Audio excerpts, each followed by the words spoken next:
Happy Monday, everybody, and thanks for tuning in to Toys, the Universe, and Everything. This week, we're playing Rikki and Vikki for the Atari 7800. So is this game like Eddie Money sang, 2 tickets to paradise, or should Misery Land be shut down for renovations?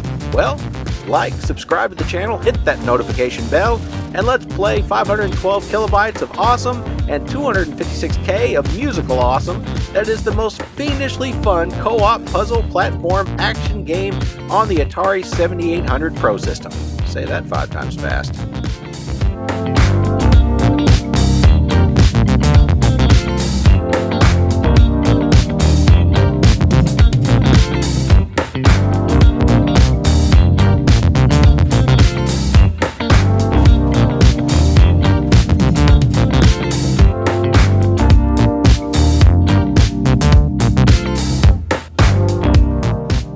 Designed by the team behind Zaku for the Atari Lynx, Penguinet, Rikki and Vikki is an action puzzle platformer where you play as Rikki or Vikki and must rescue your children, Marie and Sam, from the villainous Misery the Inconvenient.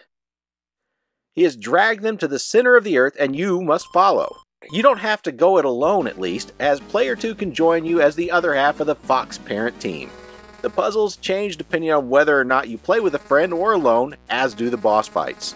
The key to this game revolves around obtaining keys on each screen by using the provided boxes.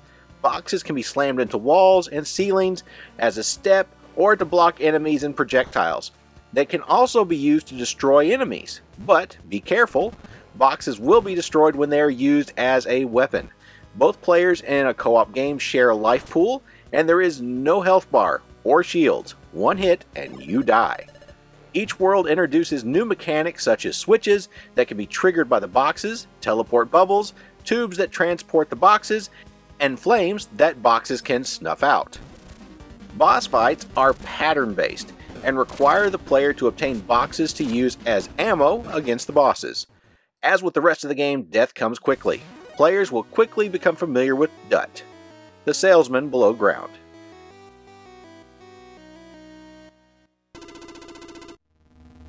For a fee, he can sell you extra lives, for a hit to your high score. Die enough times and he'll offer to zero out your score and simply allow you to play with unlimited continues so you can play the story and familiarize yourself with the game's many puzzles. Visually, this game has no business on the Atari 7800. When I first saw this game running, it was the Steam version running on Windows.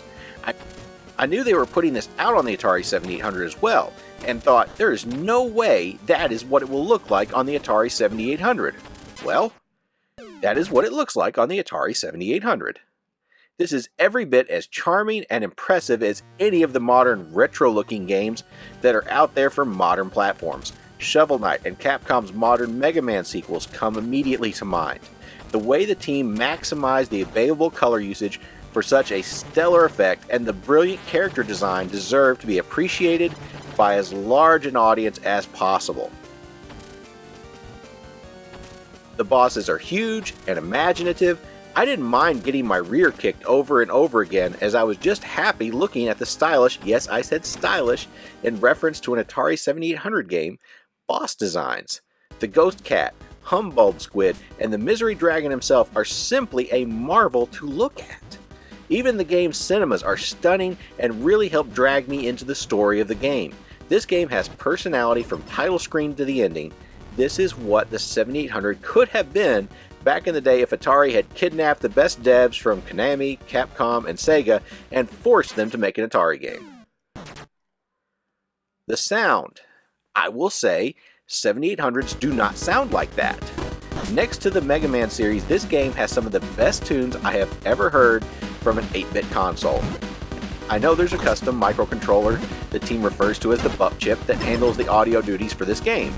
But beyond the technical side of it, composer RushJet1 has simply put together a collection of songs that is as compelling and memorable as the best retro soundtracks from the generation that spawned the Atari 7800. You can hear the Capcom and Konami musical influences at play in the game's audio. The boss fight theme really made me feel anxious, and I caught myself humming the tunes as I played. The game's play sounds are solid as well, and make you forget that this is an Atari 7800. This sounds like it should be on an NES or Master System, maybe even a Genesis or Super Nintendo at times.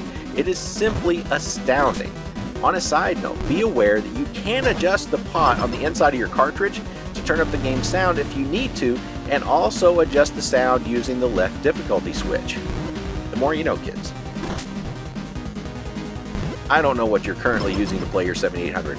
I hope you have a weapon of choice that can take some abuse. This game is as clever and tough as it gets.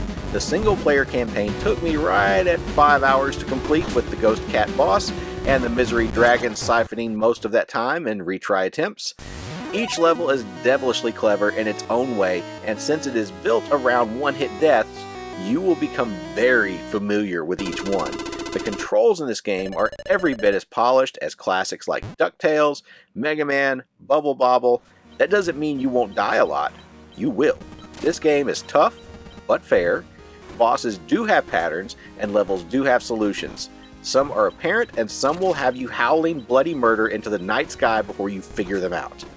This was the first game in years that I actually used my 7800's pause button on, just to take a second to calm down.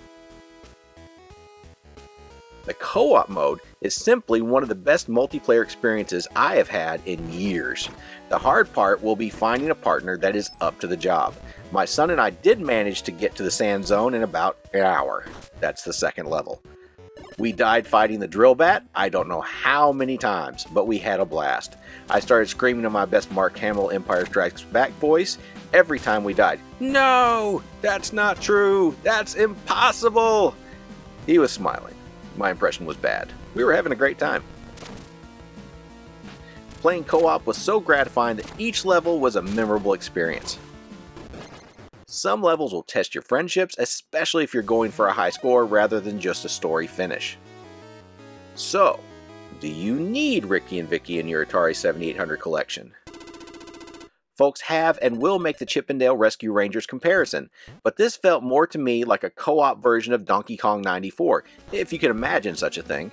The developer cited that game as an inspiration, as well as Land of Illusion for the Master System. If you liked either of those games, or Bubble Bobble, or DuckTales, or just a fan of good games in general, this game will be right up your alley. The graphics, sound, and gameplay are the best available on this system. This would be a great retro-style game on Nintendo Switch, let alone the fact that it's on the Atari 7800. For the $59.99 cost, for a complete game with box and instructions and 2 replica tickets to Miseryland. Why would I want to go to Miseryland? We're going to Miseryland! So we are so excited! Rikki and Vikki is well worth the price of admission. This is probably the best time you'll ever spend trying to break into video game purgatory. If that price is too steep for you, you should at least experience it on Steam for Windows for $9.99. The Atari cart supports NTSC and PAL standards on the same cart, so don't worry about compatibility problems. I did test the cart on all 3 of my 7800s because, collectors know she is a fickle creature. And the game worked great on all 3 models, one with an expansion port, one without, and one that just had a hole for the port. So anyway, I hope you enjoyed this video, and no matter what your questions are about toys, the universe, everything, remember the answer is always to have fun. And if you are ever confronted by the Demon Lord of Inconvenience and have to visit an underground misery-based theme park to save your children, maybe pay extra for the up-close parking. Until next time, everybody.